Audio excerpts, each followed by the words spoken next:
আপনারা দেখছেন বঙ্গবার্তা, সবার কাছে সবার কথা। এখন এক নজরে দিনের শেষে। কেন এখনো জামিন পাননি ইসকন সন্ন্যাসী চিন্ময় প্রভু?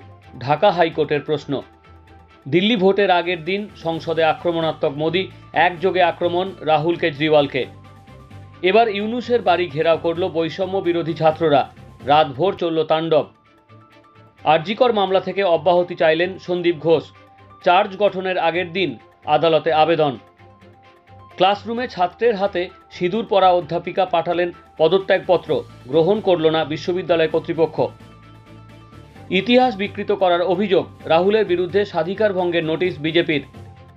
ছত্তিশগড়ে মাওবাদী হামলা, পুঁতে রাখা আইডি বিস্ফোরণে গুরুতর জখম 3 জওয়ান। অসমে গ্রেফতার বাংলাদেশি জঙ্গি, এবিটি ও জামাতের সক্রিয় সদস্য হয়ে করছিল কাজ। সরস্বতী পুজোর দিন বেলেঘাটায় শ্বশুরবাড়ি থেকে উদ্ধার গৃহবধূর ঝুলন্ত দেহ, খুনের অভিযোগ মৃতের বাবার।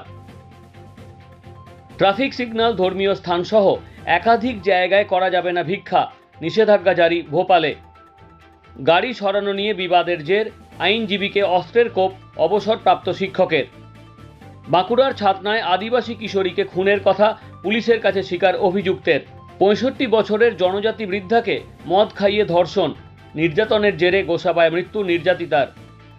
এবার বইমেলাতেও চুরি, এসএফআই-এর স্টল থেকে গায়েব ট্রিপল। বিদ্যুতের খুঁটি চুরির শাস্তি হিসেবে যুবককে পুঁততে হবে 200 গাছ, নির্দেশ ওড়িশা হাইকোর্টের।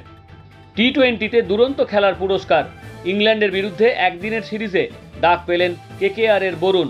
দেখতে থাকুন বঙ্গবার্তা, সবার কাছে সবার কথা। সবাইকে জানাই শুভরাত্রি, নিশ্চিন্তে কাটুক সারা রাত্রি।